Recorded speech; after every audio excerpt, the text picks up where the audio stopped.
सत्यनाम साहेब बंदगी। आज की जो हमारी सत्संग का जो विषय है वो है नामदेव, गुरु नामदेव की एक वाणी है, उस पर हम आज ज्ञान चर्चा करेंगे। पहले मैं वो वाणी आपको संगीत की धारा से सुनाऊंगा और फिर जो है हम उस पर ज्ञान चर्चा करेंगे, उसका अर्थात करेंगे।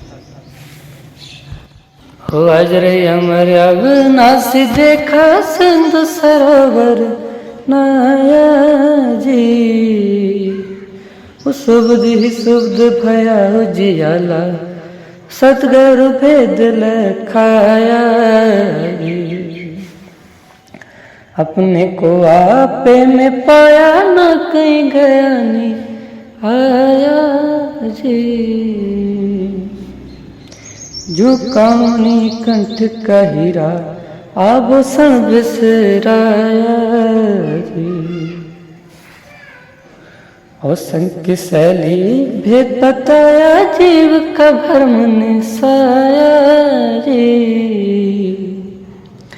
जैसे मर्ग नबी कस्तूरी बिन बिन ढोल बजाया जी। हो क्या कहूँ उस सुख की मैं मांगूंगे का गुड़ खाया जी। नामदेव के गुरु कृपा से जो का त्यों ठहराया जी। आज हम गुरु नामदेव जी के इसी वाणी पे ज्ञान चर्चा करेंगे। और नामदेव जी हमें उस सत्य नाम सार शब्द का जो उन्होंने लिखा है, साहिब की दया से, साहिब ने उन पर कृपा की, दया की, उन्होंने उस सार शब्द को प्राप्त किया। और जो उन्होंने अनुभव किया, जो उन्होंने पाया है, उसके बारे में हमें आज उन्होंने बताया। उन्होंने कहा कि अजर अमर अविनाशी देखा सिंधु सरोवर नाया, यानी मैंने अजर अमर अविनाशी यानी उस परमात्मा को प्राप्त कर लिया है। मैंने उस शब्द स्वरूप साहिब कबीर बंदी छोड़ यानी उस सत्य नाम को प्राप्त किया है। और उसको प्राप्त करने के बाद जैसे कि मैंने सिंधु सरोवर में नहा लिया है।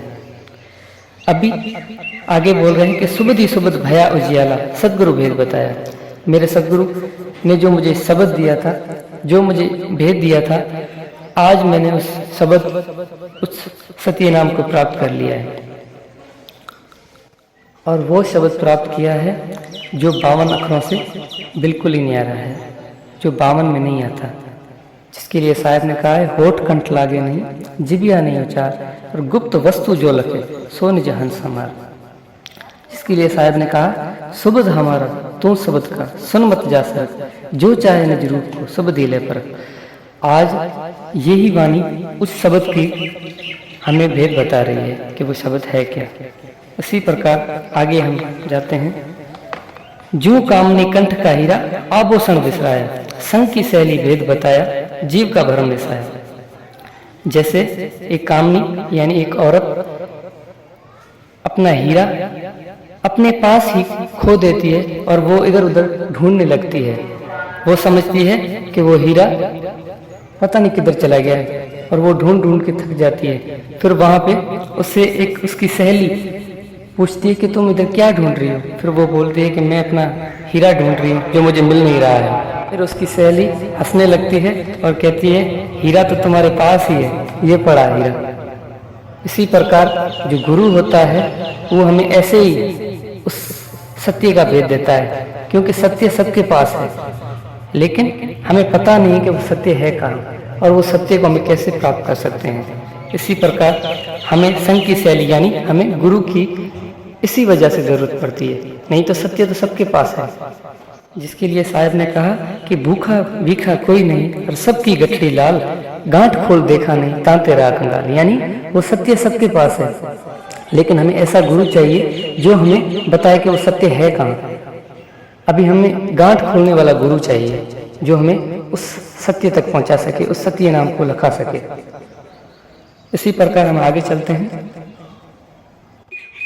जैसे मर्ग नाभि कस्तूरी बिन बिन ढोल उठाया, यानी कि जैसे हिरण की नाभि में ये कस्तूरी होती है लेकिन वो इधर उधर ढूंढती है, इसी प्रकार जो वो शब्द है वो हमारे पास ऐसे ही है। और हम उसको इधर उधर ढूंढते फिर रहे हैं और हम उसको नहीं प्राप्त कर सकते, क्योंकि हमारे पास ऐसा सतगुरु नहीं है जो हमें उसका भेद दे सके, उसका भेद लिखा सके कि वो है कहाँ। अभी आके देखिए कितना, जब गुरु नामदेव जी ने उसको प्राप्त किया और उनके बाद वो क्या कह रहे हैं, वो कह रहे हैं कि क्या कहूँ उस सुख की महिमा, गूंगे को गुड़ खाया। अभी गुरु नामदेव जी ने उस शब्द को प्राप्त किया और वो उस शब्द की महिमा करते हुए कह रहे हैं कि मैंने उस सुख को प्राप्त कर लिया है जैसे कि गूंगे का गुड़। अभी मैं बता भी नहीं सकता कि वो क्या वस्तु है, क्या चीज़ है। इसी प्रकार जब आप उस शब्द को, उस सत्य नाम को चीनोगे, उस सत्य नाम को प्राप्त करोगे, तभी आपको मालूम हो सकता है कि वो शब्द है क्या। ऐसे आपको नहीं हो सकता। आगे कह रहे हैं नामदेव कह गुरु कृपा से जो का त्यों ठहराया। और नामदेव जी कह रहे हैं कि गुरु की कृपा से मैंने उसको ज्यों का त्यों कहा है, क्योंकि मैं उसको नहीं बता सकता कि वो क्या है, उसकी महिमा नहीं कर सकता, वो अनमोल है। इसी प्रकार आज हम इस वाणी को यहाँ पे ख़त्म करते हैं। साहिब बंदगी सतनाम।